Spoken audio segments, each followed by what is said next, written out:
성령님, 좋은 아침입니다. 이 시간 성령님을 초청합니다. 오늘도 내 안에 오셔서 하나님을 기쁘시게 해드릴 것을 소원하게 해주세요. 오늘 말씀을 통해 구체적으로 무엇을 해야 할지를 깨닫게 해주세요. 깨달은 것을 삶 속에서 실천할 수 있도록 도와주세요. 아멘. 오늘 함께 나누실 하나님 말씀은 창세기 41장 14절에서 36절까지 말씀입니다. 이에 바로가 사람을 보내어 요셉을 부르매 그들이 급히 그를 옥에서 내놓은지라. 요셉이 곧 수염을 깎고 그의 옷을 갈아입고 바로에게 들어가니 바로가 요셉에게 이르되 내가 한 꿈을 꾸었으나 그것을 해석하는 자가 없더니 들은즉 너는 꿈을 들으면 능히 푼다 하더라. 요셉이 바로에게 대답하여 이르되 내가 아니라 하나님께서 바로에게 편안한 대답을 하시리이다. 내가 꿈에 나일 강가에 서서 보니 살지고 아름다운 일곱 암소가 나일 강가에 올라와 갈밭에서 뜯어먹고 그 뒤에 또 약하고 심히 흉하고 파리한 일곱 암소가 올라오니 그같이 흉한 것들은 애굽 땅에서 내가 아직 보지 못한 것이라. 그 파리하고 흉한 소가 처음에 일곱 살진 소를 먹었으나 먹은 듯 하지 아니하고 여전히 흉하더라. 내가 곧 깨었다가 다시 꿈에 보니 한 줄기에 무성하고 충실한 일곱 이삭이 나오고 그 후에 또 가늘고 통풍에 마른 일곱 이삭이 나더니 그 가는 이삭이 좋은 일곱 이삭을 삼키더라. 내가 그 꿈을 점술가에게 말하였으나 그것을 내게 풀이해주는 자가 없느니라. 요셉이 바로에게 아뢰되 바로의 꿈은 하나라. 하나님이 그가 하실 일을 바로에게 보이심이니이다. 일곱 좋은 암소는 일곱 해요, 일곱 좋은 이삭도 일곱 해니 그 꿈은 하나라. 그 후에 올라온 파리하고 흉한 일곱 소는 7년이요 동풍에 말라 속이 빈 일곱 이삭도 일곱 해 흉년이니 내가 바로에게 이르기를 하나님이 그가 하실 일을 바로에게 보이신다 함이 이것이라. 온 애굽 땅에 일곱 해 큰 풍년이 있겠고 후에 일곱 해 흉년이 들므로 애굽 땅에 있던 풍년을 다 잊어버리게 되고 이 땅이 그 기근으로 망하리니 후에든 그 흉년이 너무 심함으로 이전 풍년을 이 땅에서 기억하지 못하게 되리이다. 바로께서 꿈을 2번 겹쳐 꾸신 것은 하나님이 이 일을 정하셨음이라. 하나님이 속히 행하시리니 이제 바로께서는 명철하고 지혜 있는 사람을 택하여 애굽 땅을 다스리게 하시고 바로께서는 또 이같이 행하사 나라 안에 감독관들을 두어 그 일곱 해 풍년에 애굽 땅의 5분의 1을 거두되 그들로 장차 올 풍년의 모든 곡물을 거두고 그 곡물을 바로의 손에 돌려 양식을 위하여 각 성읍에 쌓아두게 하소서. 이와 같이 그 곡물을 이 땅에 저장하여 애굽 땅에 임할 일곱 해 흉년에 대비하시면 땅이 이 흉년으로 말미암아 망하지 아니하리이다. 요셉은 형들에 의해서 애굽 보디발 장군의 집에 종으로 팔려와 억울하게 감옥 생활까지 하게 되었습니다. 그러다가 술 맡은 관원장과 떡 굽는 관원장의 꿈을 해석해 주면서 술 맡은 관원장에게 감옥에서 나가게 되면 자신을 꼭 기억해 달라라고 하는 그런 부탁까지 하게 됩니다. 그런데 술 맡은 관원장이 감옥에서 나가고 만 2년의 시간이 흐르면서 이제 요셉은 아무도 기억해 주지 않는 광야 생활 같은 외로운 시간들을 홀로 감옥에서 보내야만 했습니다. 요셉의 마음 한켠에는 이제 모든 것이 다 끝났다라고 하는 실망감이 들 수 있었지만 그때 요셉은 갑작스럽게 감옥에서 나와 애굽의 바로왕 앞에 드디어 서게 됩니다. 14절입니다. 이에 바로가 사람을 보내어 요셉을 부르매 그들이 급히 그를 옥에서 내놓은지라. 요셉이 곧 수염을 깎고 그의 옷을 갈아입고 바로에게 들어가니 술 맡은 관원장의 이야기를 듣고 바로는 즉시 요셉을 감옥에서 불러오게 합니다.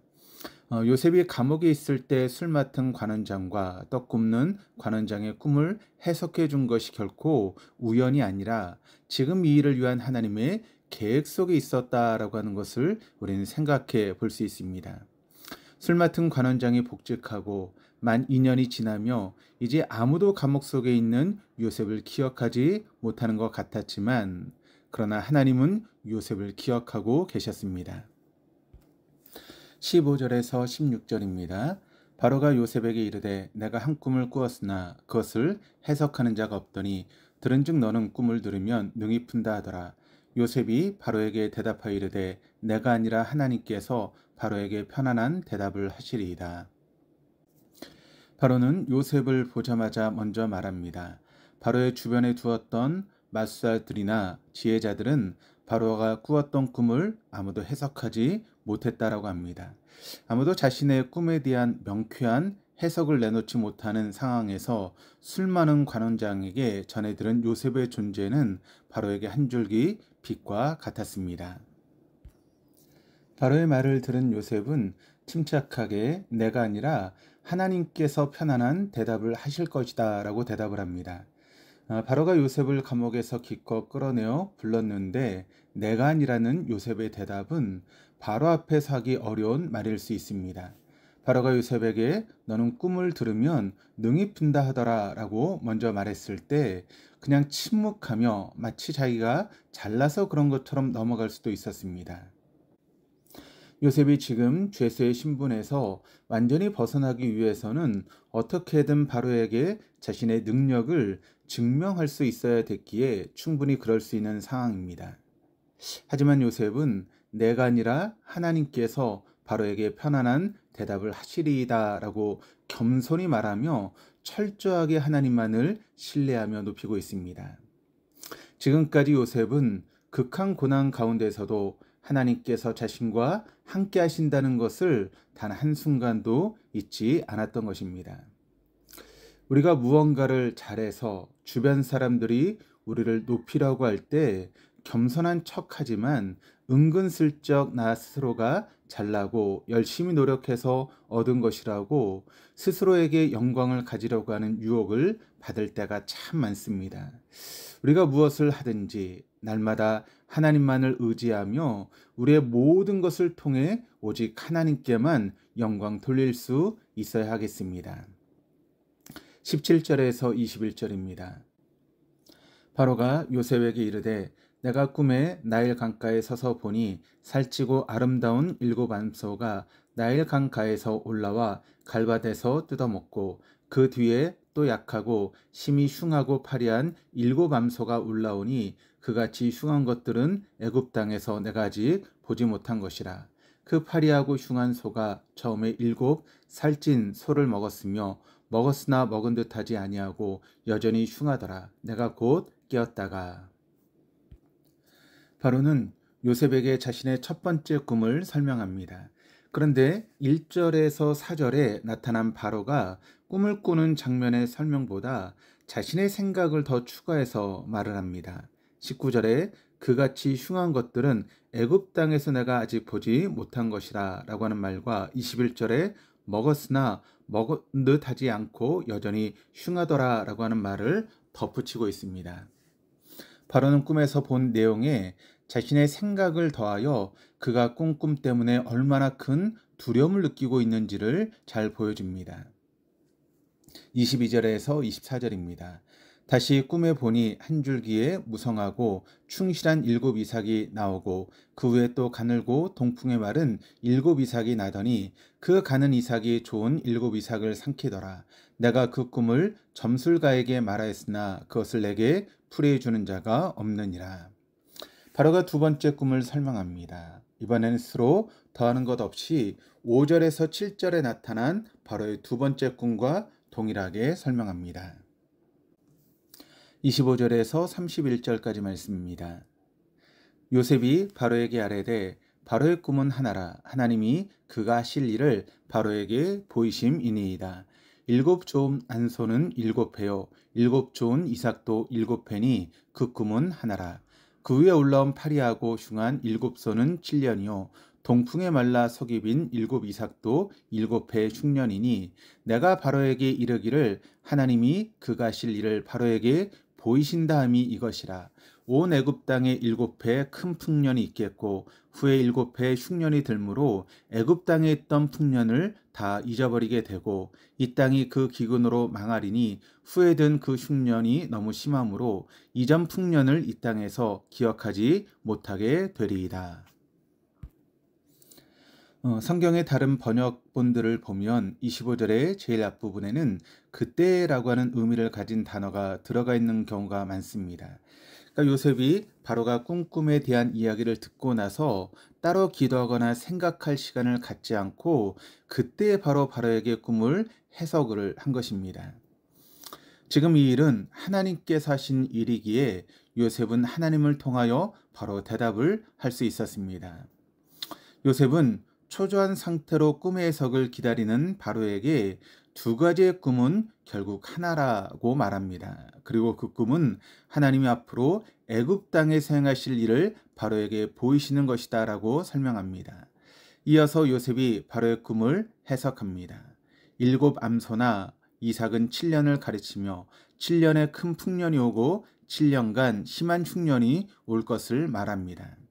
7 좋은 암소와 좋은 이삭은 7년에 큰 풍년을 나타내고 파리하고 흉한 7소와 동풍에 말라 속이 빈 7 이삭은 7년에 걸친 극심한 흉년을 나타냅니다.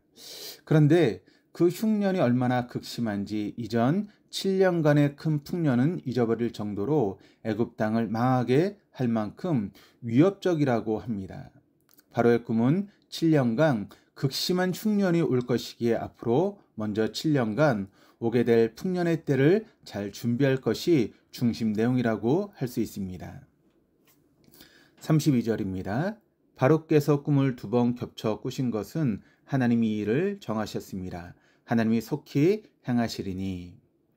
바로가 같은 내용을 의미하는 꿈을 2번 겹쳐서 꾼 것은 하나님께서 이 일을 확증하셨다라고 하는 것이고 또 하나님께서 이 일을 앞으로 속히 행하신다라고 하는 것을 의미합니다. 하나님께서 속히 행하실 이 일은 7년의 풍년 이후에 닥칠 극심한 7년의 흉년이지만 창세기 전체 문맥 속에서 보면 더 깊은 의미를 갖고 있습니다. 바로 창세기 15장 13절에 하나님께서 아브라함에게 내 자손이 이방에서 계기되어 그들을 섬기겠고 그들은 400년 동안 내 자손을 괴롭히니리라고 하신 말씀과 요셉의 꿈을 이루시는 것입니다. 애굽으로 팔려오기 전에 요셉은 상징을 통해 형들이 자신에게 절을 하는 꿈을 2번이나 꾸었습니다. 이 2번의 꿈은 철저하게 하나님에 의해서만 계획되었으며 이제 하나님은 그 계획을 신속하게 실행하십니다. 그리고 극심한 흉년은 요셉이 나중에 아버지 야곱과 형제들을 애굽에서 만나는 데 결정적인 동기가 되기도 합니다. 33절입니다. 이제 바로께서는 명철하고 지혜 있는 사람을 택하여 애굽 땅을 다스리게 하시고 요셉은 지금 바로 이러한 자질을 갖춘 자에게 애굽을 다스리게 하라고 권고합니다. 바로의 입장에서는 주변에 있는 사람들 중에서 아무도 자신의 꿈을 해석하지 못했습니다. 그래서 지금 당장에는 명철하고 지혜 있는 자가 요셉밖에는 떠오르지 않을 수 있습니다. 요셉의 입술을 통해 하나님께서 말씀하셨던 33절의 말씀이 요셉을 애굽 총리의 자리에 올리는데 결정적인 말씀이라고 할 수 있습니다. 34절에서 36절까지 말씀입니다. 바로께서는 또 이같이 행하사 나라 안에 감독관을 두어 그 7해 풍년에 애굽 땅의 5분의 1을 거두되 그들로 장차올 풍년에 모든 곡물을 거두고 그 곡물을 바로의 손에 돌려 양식을 위하여 각 성읍에 쌓아두게 하소서. 이와 같이 그 곡물을 이 땅에 저장하여 애굽 땅에 임할 7해 흉년에 대비하시면 땅이 흉년으로 말미암아 망하지 아니하리이다. 행하사는 25절 또 28절 32절에서 하나님이 하실 일이라고 하는 표현에 사용된 단어입니다. 이는 하나님께서 그 일을 반드시 행하실 것이기 때문에 바로도 할 일을 반드시 행해야 한다라고 하는 것을 뜻합니다. 요셉은 명철하고 지혜 있는 자를 다스리는 자로 임명하고 그 밑에 관리들을 두어서 7년의 풍년 동안 수확물들을 잘 관리하라고 권고합니다. 철저히 대비하면 7년의 흉년으로 나라가 망하지 않게 됩니다. 하나님은 세상 가운데서 그분의 생각과 뜻을 나타내기 원하십니다. 그러나 죄인된 사람들은 하나님의 뜻에 대해 전혀 관심이 없습니다. 자신들이 생각하는 하나님의 모습만 보기를 원합니다. 그래서 하나님은 믿는 자들을 통해 세상 가운데서 하나님의 뜻을 드러내기 원하십니다. 우리에게 은혜의 해를 살게 하신 주님의 은총을 기억하고 은혜의 해를 전하는 통로로 살아갈 수 있어야 하겠습니다. 지금 우리들 인생의 모든 여정이 하나님의 다스림 안에 있음을 늘 기억하고 우리를 다스리시고 인도하시며 보호하시는 하나님만을 눈을 들어 바라보며 살아가는 우리들이 되기를 주님의 이름으로 축복합니다. 기도하시겠습니다. 하나님 아버지, 바로의 꿈을 통해 감옥 속에 외로 있었던 요셉을 바로 앞에 세우시고 하나님의 일하심을 드러내셨던 것처럼 우리들도 하나님의 일하심 속에서 순종하며 살아가기를 원합니다. 하나님의 일하심 속에서 온전히 하나님의 영광만이 드러날 수 있도록 우리들이 더욱더 겸손히 살아가게 하여 주시옵소서. 하나님 말씀을 사모하며 은혜의 해를 전하는 통로로 살아갈 수 있게 하여 주시옵소서. 지금 우리들의 인생이 늘 하나님의 일하심 속에 있음을 기억하고 하나님만을 눈을 들어 바라보며 의지할 수 있는 우리들 되게 하여 주시옵소서. 감사드리며 예수 그리스도 이름으로 기도드립니다. 아멘.